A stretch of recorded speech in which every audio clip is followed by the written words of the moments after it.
Hello friends, कैसे हैं आप सब। जैसा कि आपने थंबनेल में देख लिया कि आज हम अलंकार को कविता के माध्यम से याद करेंगे। तो 8 अलंकार है जो आज हम कविता के माध्यम से उसे याद करेंगे। तो ज़्यादा समय न लेते हुए आइए अपने टॉपिक पर आते हैं। और हाँ, यदि आपने चैनल सब्सक्राइब नहीं किया है तो कृपया सब्सक्राइब कर लें। बगल में बेल आइकन होगा, उसे भी प्रेस कर दीजिए, जिससे समय समय पर नोटिफिकेशन आपको मिलता रहे। तो आइए शुरू करते हैं। देखिए, पहला है बार बार बार एक वर्ण जो आए अनुप्रास की भाषा। बार बार एक वर्ण जो आए अनुप्रास की भाषा, यमक में जोड़ा आकर अलग अर्थ दर्शाता। और श्लेष में एक शब्द के अर्थ अनेकों भाई, श्लेष में एक शब्द के अर्थ अनेकों भाई, अतिशयोक्त में बढ़ा चढ़ाकर छोटी बात बताई। यानी अतिशयोक्ति अलंकार में छोटी बात को बहुत चढ़ा बढ़ाकर बताई। चरण कमल एक रूप मानकर रूपक की परिभाषा, सास ही से सम सरिस मान लो उपमा जी की आशा। उत्प्रेक्षा संकेत समझ लो मनु मानो जनु जानो। यानी जिस वाक्य में मनु मानो जनु जानो शब्द आएगा वहां आपका क्या होगा, उत्प्रेक्षा अलंकार। यही कह रहा है, उत्प्रेक्षा संकेत समझ लो मनु मानो जन जानो, दो चीज में भ्रम पैदा हो भ्रांतिमान पहचानो। इसका मतलब यही है फ्रेंड्स कि बार बार अगर यदि कोई वर्ण आ रहा तो वहाँ अनुप्रास होगा, और कोई जोड़ा आकर कोई अर्थ दर्शाता है कोई शब्द तो वहाँ यमक होगा। और श्लेष, श्लेष का मतलब चिपका हुआ, श्लेष का मतलब चिपका हुआ, यानी एक शब्द में कई अर्थ होते हैं। अतिशयोक्ति में बहुत चढ़ा बढ़ाकर छोटी बात बताई। जिसमें सासी से सरिस हो उसको उपमा अलंकार मानेंगे, और जहाँ मनु मानो जन जानो शब्द है वहाँ उत्प्रेक्षा मानेंगे। ठीक है फ्रेंड्स, तो इसे आपको याद करना पड़ेगा। आइए अगली स्लाइड पे आते हैं। देखिए कौन सा अलंकार है, शुरू करते हैं आप। देखिए पहला है हमारा अनुप्रास अलंकार। आपने परिभाषा वहाँ देख ही लिया है कविता के माध्यम से, फिर यहाँ हम नोट डाउन कर लेते हैं। देखिए लिखा, एक ही वर्ण कई बार आए अनुप्रास अलंकार होता है। परिभाषा यहाँ एक बार और देख लेते हैं। एक ही वर्ण कई बार आए वहाँ अनुप्रास अलंकार होता है। जैसे चारु चंद्र की चंचल किरणें खेल रही जल थल में। देखिए च वर्ण कितनी बार आया है, च एक यहाँ आया है, एक च, फिर च यहाँ आया है, फिर यहाँ आया है। देख रहे हैं, चारु चंद्र की चंचल किरणें खेल रही जल थल में। अगला है रघुपति राघव राजा राम। यहाँ देखिए र वर्ण की आवृत्ति कई बार हुई है, एक बार, दो बार, फिर तीन बार, फिर चार बार हुई है। तो समझ गए फ्रेंड्स, जहाँ एक ही वर्ण की आवृत्ति कई बार हो वहाँ कौन सा अलंकार होता है, अनुप्रास अलंकार होता है। इसे थोड़ा इरेज कर लेते हैं। अगला है यमक अलंकार।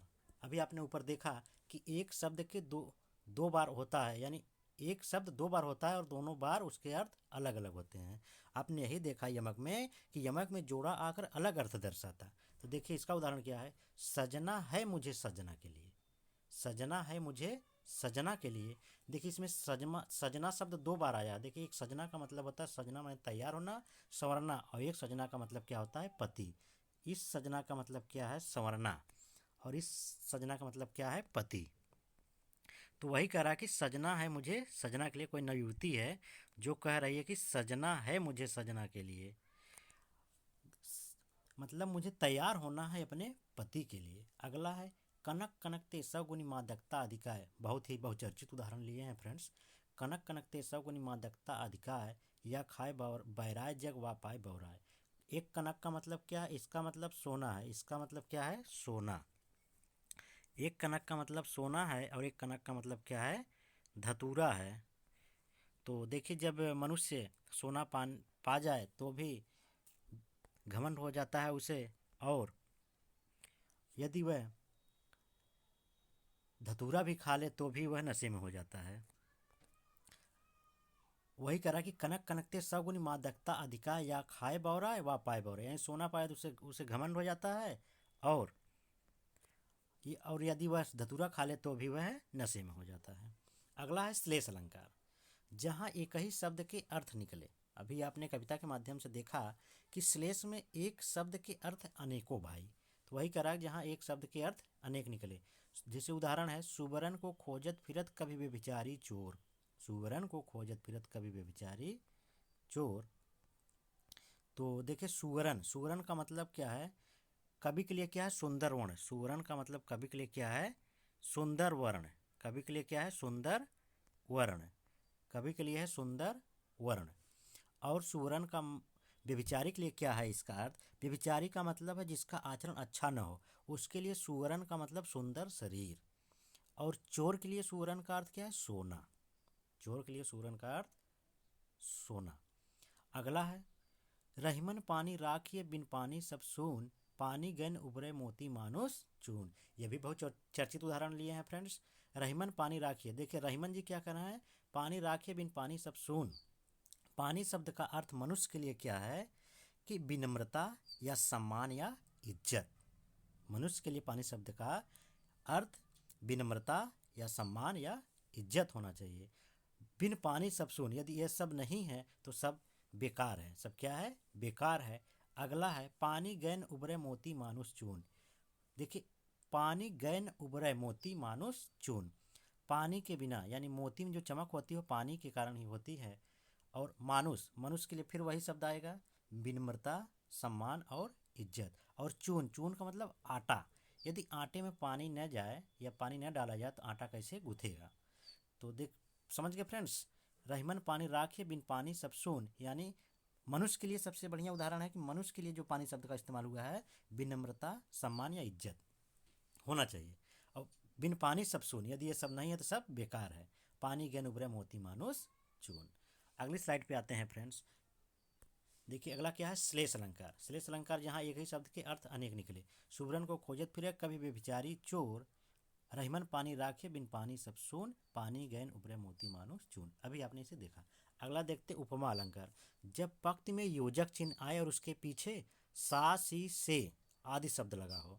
अभी आपने देखा कि सा सी से समसरिस मानो उपमा जी की आशा। कविता में आपने देखा कि सा सी से समसरिस मानो उपमा जी की आशा। तो वही फ्रेंड्स, जब पंक्ति में योजक चिन्ह आए उसके पीछे सा सी जैसे शब्द लगा हो। उदाहरण चांद सा सुंदर मुख। देख रहे हैं योजक चिन्ह के पीछे सा लगा है, चांद सा सुंदर मुख। अगला है चंद्रमा सा कांति में मृद कमल सा कोमल महा। इसमें भी देखें योजक चिन्ह के पीछे सा लगा, यानी जिस शब्द जिस वाक्य में सा सी से के बाद योजक चिन्ह लगा हो, यानी योजक चिन्ह के बाद सा सी से लगा हो, उसमें उपमा अलंकार होता है। अगला अलंकार देख लेते हैं, रूपक अलंकार। जब पंक्ति में दो शब्दों के बीच योजक चिन्ह आए और उसके पीछे सा सी से जैसे शब्द न लगा हो। रूपक में यही कह रहा है कि योजक चिन्ह तो आए लेकिन सा सी से न लगा हो। उदाहरण चरण रूपी कमल। इसमें फ्रेंड्स योजक चिन्ह छूट गया, लगा लेते हैं योजक चिन्ह, चरण रूपी कमल। अगला है बीत विभावरी जागरे। इसमें भी देख रहे हैं योजक चिन्ह लगा हुआ है, आपका योजक चिन्ह यहाँ लगा है। अगला है उत्प्रेक्षा अलंकार। जब पंक्ति में मनु मानो जनु जानो या जनु जानो शब्द आए। अभी आपने कविता के माध्यम से देखा कि उत्प्रेक्षा संकेत समझ लो, मनु मानो जनु जानो। तो वही कह रहा है कि जब पंक्ति में मनु मानो जनु जानो आए वहाँ उत्प्रेक्षा अलंकार होता है। जैसे उसका मुख मानो चंद्रमा है, उसका मुख मानो चंद्रमा, यानी उसका मुख चंद्रमा के समान है। मानो शब्द आ गया फ्रेंड्स। अगला है लागत अवध भयावन भारी, मानव काल रात अंधियारी। इसमें देखिए मानव शब्द आया है, मानव शब्द आ गया, इसमें मानव शब्द आ गया। अभी आपने देखा कि उत्प्रेक्षा संकेत समझ लो, मनु मानो जनु जानो, मानव मानो, ऐसा आएगा तो वहाँ क्या हो जाएगा, उत्प्रेक्षा अलंकार। अगला देख लेते हैं फ्रेंड्स, अतिशयोक्ति अलंकार। अतिशयोक्ति अलंकार देखिए यही है जहाँ किसी व्यक्ति या वस्तु का बढ़ा चढ़ाकर वर्णन किया जा रहा है। कविता के माध्यम से आपने देखा कि अतिशयोक्ति में बढ़ा चढ़ाकर छोटी बात बताई। उदाहरण है चांदी जैसे रंग है तेरा सोने जैसे बाल। चांदी जैसे रंग है तेरा लेकिन सोने जैसे बाल, जो कि अच्छे नहीं हैं। अगला उदाहरण हनुमान की पूंछ में लगन न पाई आग, लंका सारी जर गई गए निशाचर भाग। देख रहे हैं फ्रेंड, हनुमान की पूंछ में आग नहीं लगी और लंका सारी जल गई, एक गए है। यहाँ क्या है फ्रेंड्स, गए,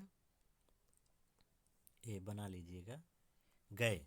लंका सारी जल गई गए निशाचर भाग, यानी हनुमान की पूंछ में आग नहीं लगी और लंका सारी जल गई और निशाचर सब भाग गए। निशाचर मतलब राक्षस भाग गए। अगला है भ्रांतिमान अलंकार। जहाँ भ्रम की स्थिति पैदा हो, जहाँ भ्रांतिमान की स्थिति पैदा हो वहाँ भ्रांतिमान अलंकार होता है। नाक का मोती अधर की कांद से बीज दारिम का समझकर भ्रांति से। इसमें देखिए तोता जो है कि दोनों स्थितियों में भ्रम में फंसा हुआ है। तो फ्रेंड्स, कैसी रही है हमारी ट्रिक, नीचे कमेंट करके जरूर बताइएगा। यदि आपको समाज की ट्रिक चाहिए तो इसको भी नीचे कमेंट करके बताइए, मैं समाज पर भी एक वीडियो अपलोड कर दूंगा। धन्यवाद मित्रों, तब तक स्वस्थ व्यस्त और मस्त रहिए और अपनी पढ़ाई करते रहिए।